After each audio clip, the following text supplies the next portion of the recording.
So good morning, esteemed fellow panelists and distinguished guests. It's an honor for me to hear today among such experts in maritime security domain awareness. And I thank Geopolitical Cartographer for this opportunity. I'm Dr. Nivedita.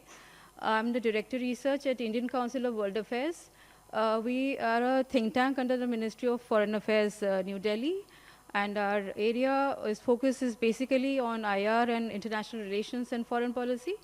But maritime remains one of the trust areas of research, and we are knowledge partner of our Ministry of Foreign Affairs in IORA, and we are a IORG member.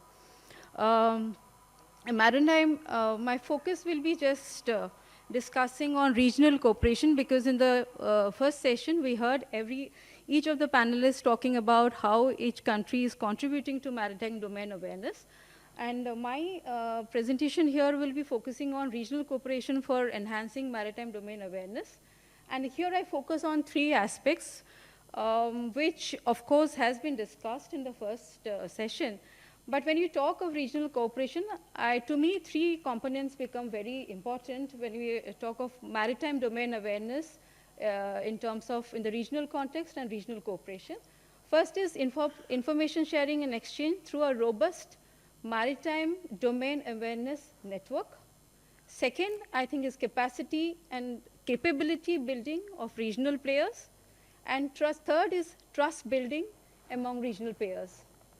I'll start by stating that as maritime nations, we all understand that maritime domain is a lifeline for trade, commerce, and livelihood of millions of people. And Indian Ocean region, with a strategic location, is just not a major shipping route, but is diverse to maritime challenges, which we have discussed elaborately in the first session, ranging from piracy, illegal fishing, environmental threats. And all of these are transnational. And transnational in nature, so any one country will not be able to deal with these challenges singularly. So regional cooperation, therefore, becomes very important. And when we talk of growing proliferation of these security challenges, I think maritime domain awareness has emerged as a very critical cornerstone when we talk about maritime security preparedness. You know, how do you define maritime domain awareness? There is no internationally recognized definition of MDA. We just saw in the morning that a definition what IMO states was described, that is the effective understanding of any activity in MDA, and that could impact the security, safety, economy, or environment of a nation or region. But we have seen countries like US or Australia, they have in a way, more or less adopted this definition, but with slight amendments. And countries like Japan, we also heard a speaker in the first session talking about MDA, and I will just quote what their definition on ocean policy says. It says this efficient understanding of situations associated with the oceans while bearing in mind how to handle the effective collection, consolidation, and sharing of diverse information about the ocean that contribute to maritime security, ocean environmental protection, marine industry promotion, and science and technology development. And when it comes to India, our Maritime Strategy 2015, it states that MDA is an all-encompassing term that involves being cognizant of the position and intentions of all actors, where own, hostile, or neutral in all dimensions of dynamic maritime environment across the areas of interest. So what we see is that across all this definition, the underlying commonality is the quantum of information that need to be analyzed for necessary actions that has to be taken. And we know that MDA, it helps in addressing these maritime security issues, environmental protection, economic security, and rescue, and safe search and rescue in context of responding to maritime disasters. So in the context of Indian Ocean, which is one of the world's busiest maritime corridor, effective maritime domain awareness has been accorded priority when it comes to maritime security preparedness, and regional maritime cooperation. I would in fact here stress that MDA, I think, should be approached as a maritime security multilateral cooperation mechanism. And why? Because in this context, building, I guess, is a robust, how do you build a robust MDA network that can be considered, which I consider is a very important part of a maritime security multilateral cooperative mechanism. But establishing an effective MDA network requires a very well-connected network of fusion centers at the sub-regional level and information hubs at the national level. A regional network of fusion centers will ensure information flow across nation and foster a collaborative environment to address maritime security threats. In order to avoid overlapping of information overload, each fusion center could cater to a particular sub-region, so that fusion centers could be the nodal points over which web of an effective MDA network could be overlaid. Presently, there are centers in the Indian Ocean region which can be considered for a role of a sub-regional fusion centers. We have discussion today on India's Information Fusion Center, IFC-IOR. We have Singapore's Information Fusion Center and the Regional Maritime Information Future Center in the Madagascar. And where the Indian, when we're talking about MDA network and fusion system, what I'm trying, because it is a vast space, I think fusion centers need to be centered in need to focus on a certain sub-regions so that we can avoid overlapping of information.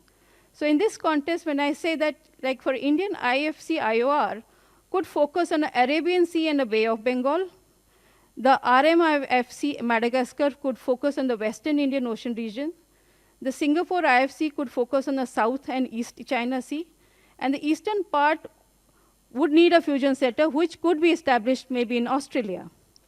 So the MDA network is therefore very important when we consider about fusion centers and how fusion centers should be more sub-regional focused in terms of information collating and also information sharing. Second aspect is capacity and capacity building. Because to ensure a robust MDA network, the fusion centers and information hubs need to build capacity and capability of nations and sub-regions is therefore is very vital. Nations vary in their ability to address maritime threats due to differences in resources, expertise, and political constraints. So the need to expand national capacities in surveillance, data analysis, and information sharing across sub-regional fusion center will help to create a holistic and efficient MDA system. And nations with stronger capacity and capability, such as maybe India, in the Indian Ocean region, Singapore, Australia, and also IORA partners like Japan, can play a critical role in supporting less capable nations to strengthen their maritime security infrastructure. And most important, I think, in this initiative of building a regional cooperation network and regional cooperation is again the question of trust and mutual respect. Besides, because this is again a fundamental aspect when you talk of regional cooperation in MDA. Trust building mechanisms are essential to ensure smooth information sharing and collaboration.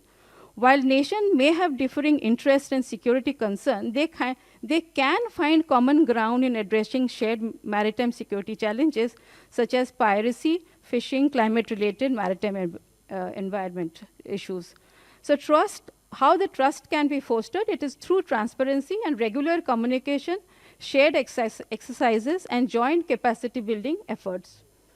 So I would here also like to highlight how important is multilateral cooperative frameworks in taking positive steps in the area of MDA. We have seen how the need for establishing a MDA network regionally and globally has led to a multilateral cooperation mechanisms like the Quad, launching the Indo-Pacific Partnership for Maritime Domain Awareness in 2022. And here IPMDA focuses on improving maritime security through information sharing, advanced analytical tools, and collaborative training initiatives. Examples like Maitri, Maritime Initiative for Training in the Indo-Pacific, which India is going to start this year. So coming to specifics on Indian Ocean region, I think MDA can be incorporated into the existing multilateral cooperative frameworks such as IORA and Bay of Bengal Initiative Multisectoral Technique, that is BIMSTEC. So when I talk of IORA, which is the only pan-Indian ocean regional forum, which has been seeking already to bolster efforts towards maritime security in the region. So there is an organization, so therefore for a regional organization seeking to strengthen efforts for maritime security preparedness, MDA is naturally a very key priority. And here the role of IORA in enhancing maritime security and MDA therefore becomes an important aspect. So through frameworks like IORA Action Plan on Maritime Safety and Security, IORA has already made significant strides in fostering cooperation on issues like piracy, human trafficking. However, greater strides need to be made in terms of practical cooperation, especially in information sharing. So what are the expectations from IORA? I think first is facilitating data sharing platforms. One of the key expectations from IORA is to establish more sophisticated interoperable platforms that allow for the seamless exchange of maritime data between the member states. This would include integrating data from national maritime surveillance systems, information hubs, to enhance overall regional MDA. Second is developing standardized protocols. It is crucial for IORA to help develop standardized protocols for sharing maritime data, ensuring that information exchange is reliable, actionable, and respects international legal norms. And third is capacity building. IORA must also prioritize building the technical and human resource capacities of member states, particularly those with less developed MDA infrastructure.